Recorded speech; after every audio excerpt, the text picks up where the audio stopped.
Irmãos, quando vos reunis, não é para comer a ceia do Senhor, pois cada um se apressa em comer a sua própria ceia, e enquanto um passa fome, outro se embriaga.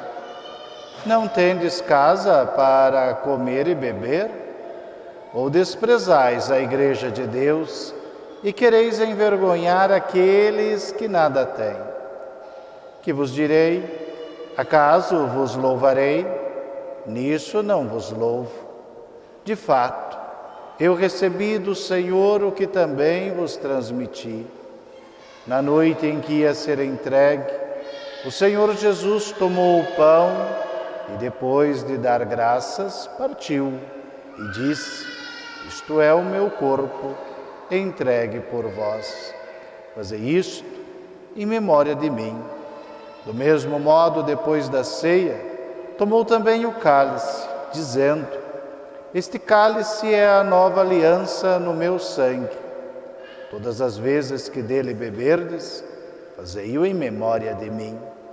De fato, todas as vezes que comerdes deste pão e beberdes deste cálice, proclamais a morte do Senhor até que ele venha. Portanto, todo aquele que comer do pão ou beber do cálice do Senhor indignamente, será culpado contra o corpo e o sangue do Senhor. Examine-se cada um a si mesmo, assim coma do pão e beba do cálice, pois quem come e bebe, sem distinguir devidamente o corpo do Senhor, come e bebe sua própria condenação. É por isso que há entre vós muitos enfermos e doentes, e não poucos têm morrido. Se nos examinássemos, não seríamos punidos. Mas quando somos julgados pelo Senhor, somos instruídos para não sermos condenados com o mundo.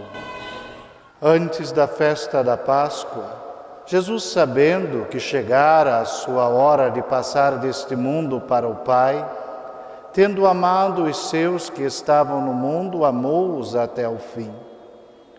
Iniciou-se a ceia, e o diabo já tinha posto no coração de Judas Iscariotes o propósito de traí-lo.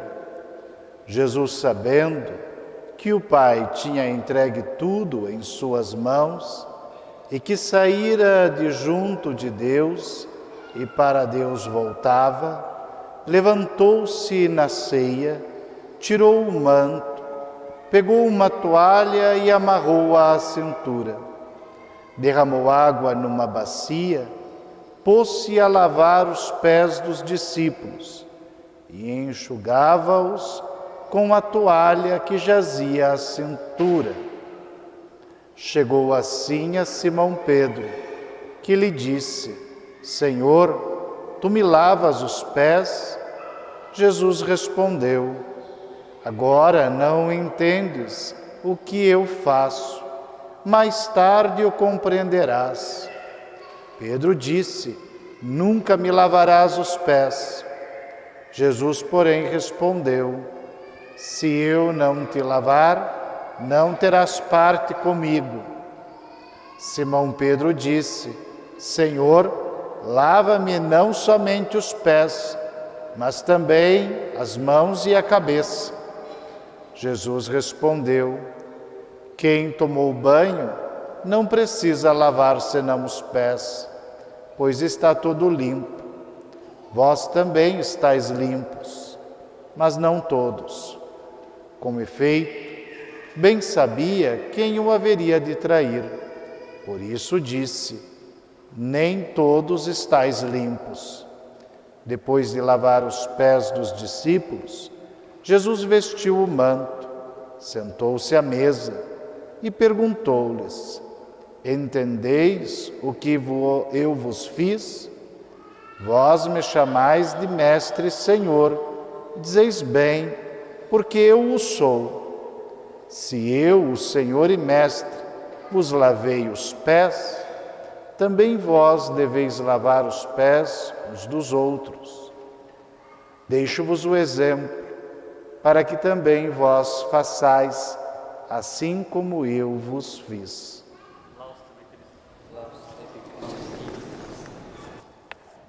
Em nome do Pai, do Filho e do Espírito Santo. Caríssimos fiéis, decidimos fazer no Tríduo Pascal as leituras diretamente em português, pois a liturgia é mais exigente e bem sabemos que as crianças não aguentam missas muito longas. Então, usamos esse opcional que nos é dado de podermos fazer já diretamente a leitura em português. A missa da ceia do Senhor. Vemos nascer do coração de Cristo hoje 2 milagres que em sua caridade quis presentear à Igreja. O primeiro é a Eucaristia, que perpetua o seu sacrifício redentor em todo o tempo e lugar, atravessando o mar da história e fazendo com que o sacrifício do Calvário esteja presente no aqui e no agora de nossa vida. O segundo é o meio para que este sacrifício redentor se renove, o sacerdócio. 2 milagres que Cristo concede à sua esposa, a Igreja, já preparando para redimir a humanidade. Deixou-nos estes 2, o sacerdócio e a Eucaristia. Nesta missa, de modo muito particular, a Mãe Igreja nos quer fazer elevar a Deus grande ação de graças por estes dons inefáveis. Primeiro, voltemo-nos à Eucaristia, a cruz redentora que nos chega no altar, o sacramento incruento. Nele renova-se e atualiza-se o sacramento cruento, a mesma paixão do Senhor. Só existe uma missa, só existe um sacrifício, só existe uma realidade redentora diante de Deus: o sacrifício de Cristo na cruz, que se entrega ao Pai, que se imola ao Pai para nos redimir dos pecados. A missa é, portanto, uma só, eterna e imutável. Quis o Espírito Santo ornar a Igreja com os ritos, para se celebrar, como o apóstolo nos lembra, isto que vem diretamente do Senhor e é ininterrupto na história da salvação. Nós, por sermos da tradição de São Pedro e São Paulo em Roma, trazemos o rito romano, que com a assistência do Espírito Santo foi orientando a Igreja neste sacrifício redentor. Antioquia, Alexandria, Jerusalém tiveram os seus próprios ritos. Segundo o apóstolo São Mateus, em Alexandria. Segundo o Santo Inácio, em Antioquia. E segundo o apóstolo São Simão, São Tiago, em Jerusalém. Os muçulmanos destruíram o rito de Jerusalém, quando destruíram a igreja de Jerusalém no século VII, no século XII. Ali desapareceu-nos este rito. Dos ritos orientais de Antioquia, 23 se conservam até hoje. Nossos dias vem muita gente falando sobre a missa. Dos ritos latinos, Santo Ambrósio também compilou o seu, e Santo Irineu para a igreja de Lyon, além de outros que surgiram e desapareceram. Mas esquecemos de uma coisa: só existe uma missa na diversidade dos ritos. Os ritos não podem ser inventados, não podem ser fabricados. Vêm de tradição apostólica.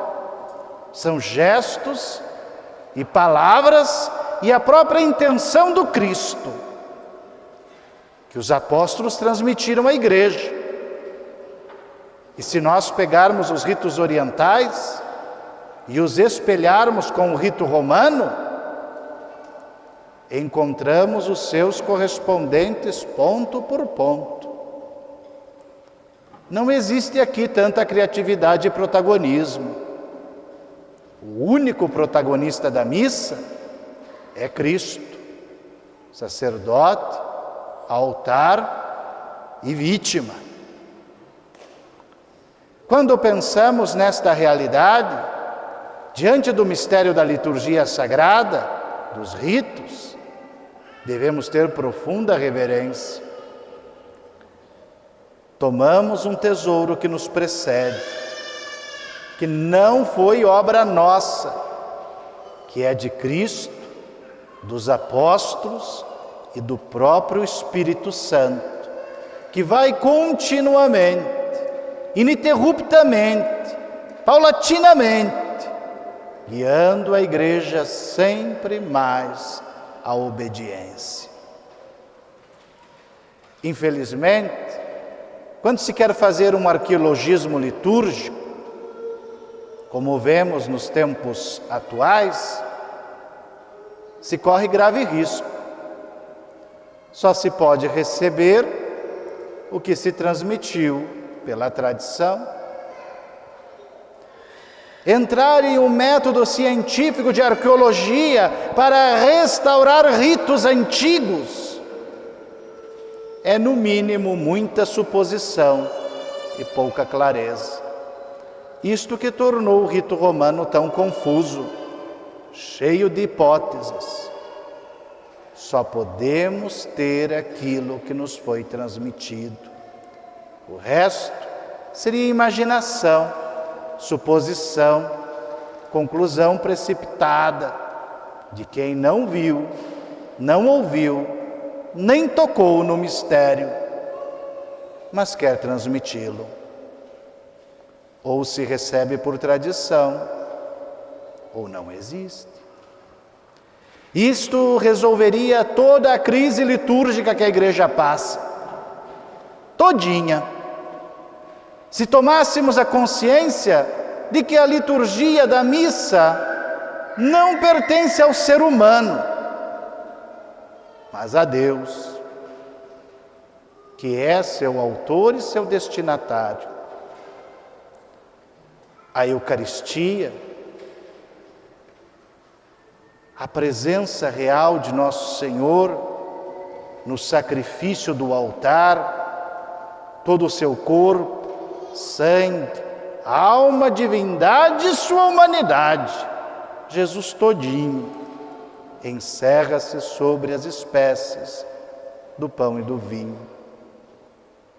Quantas teorias se elevam sobre a Eucaristia, como se algo ainda precisasse ser esclarecido, quando já temos um tesouro tão grande da Eucaristia.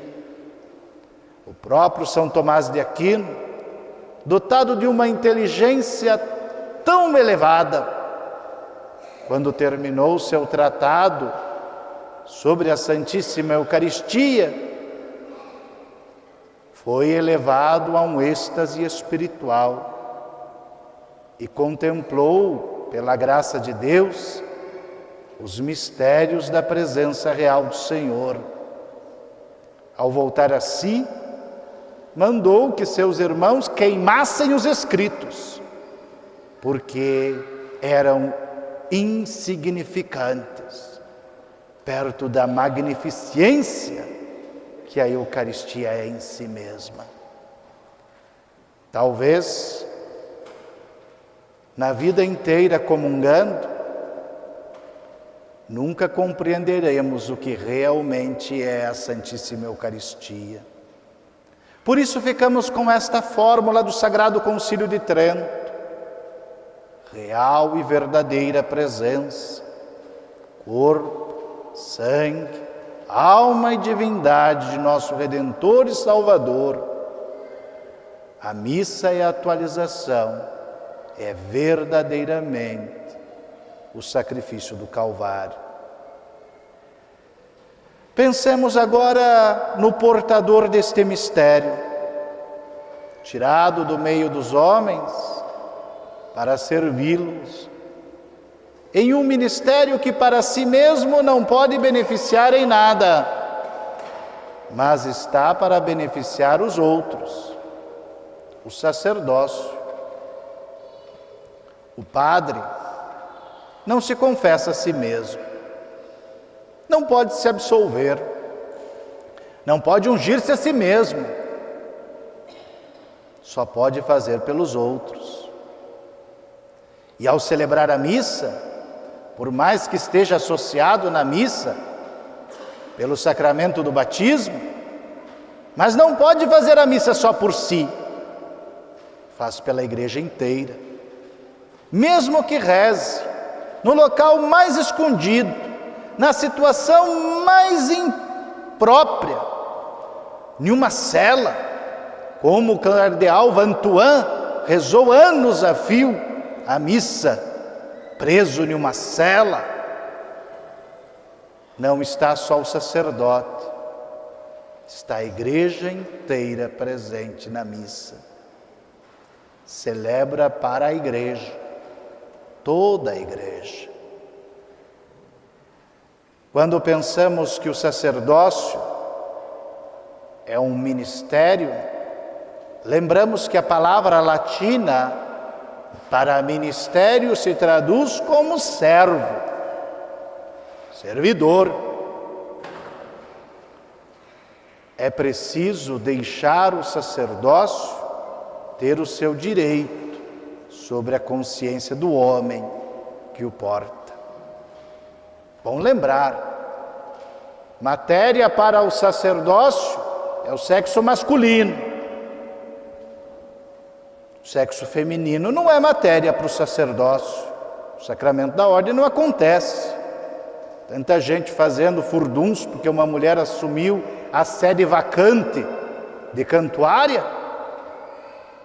Aquela sede continua vazia, desde que Henrique VIII e depois Isabel I da Inglaterra suprimiram a fé católica.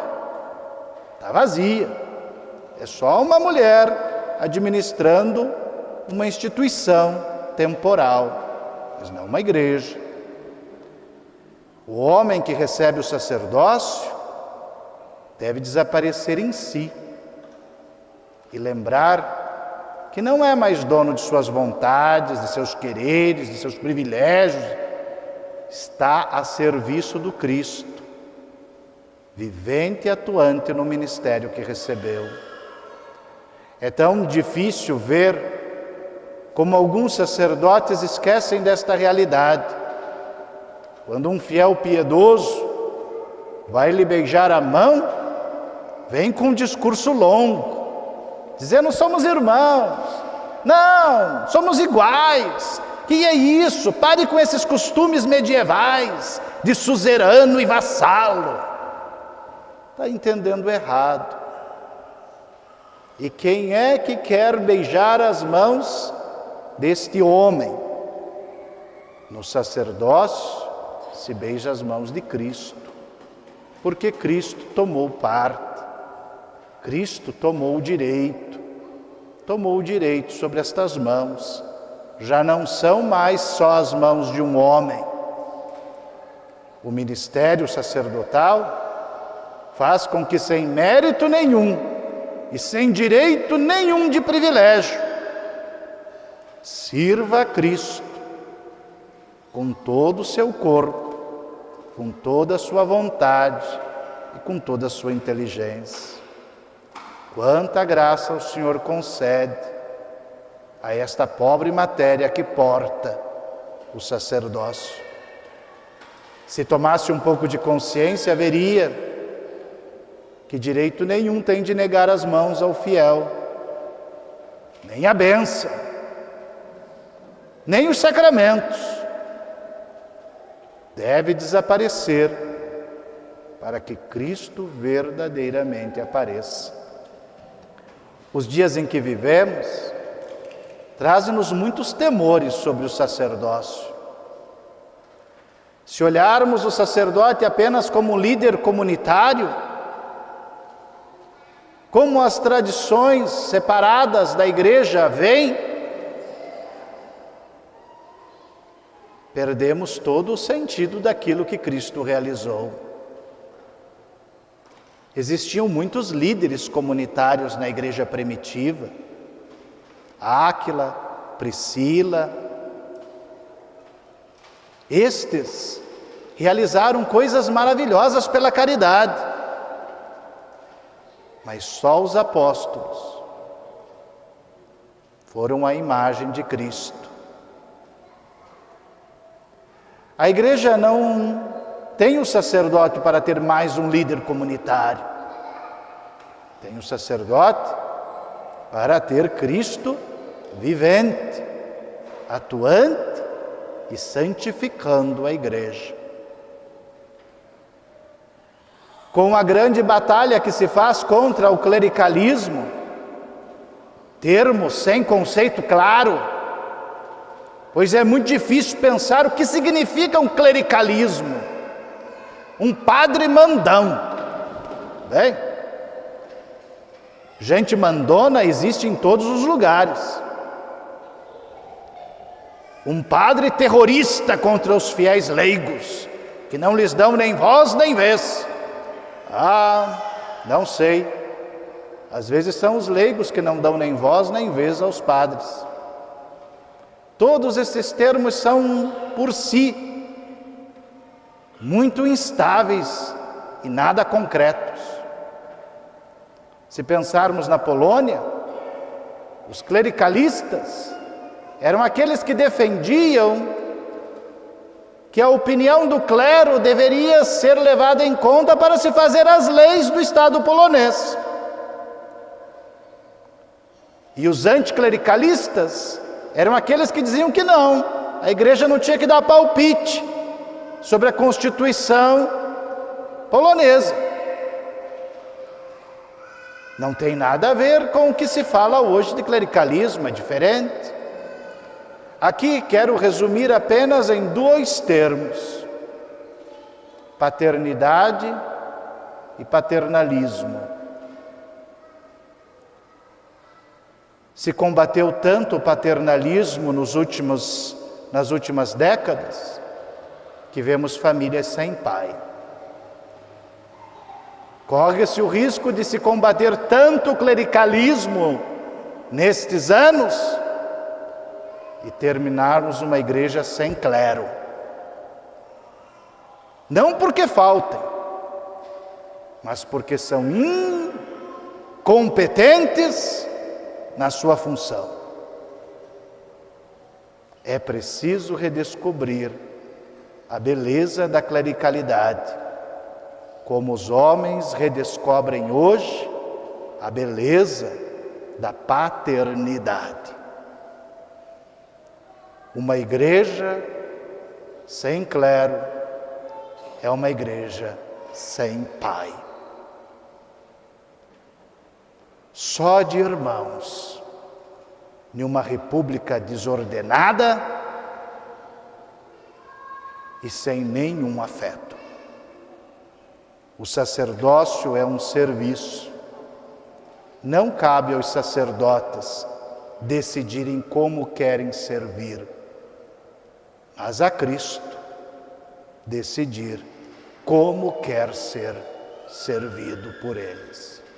os dois milagres que vemos hoje. A missa, a Eucaristia, o sacerdócio.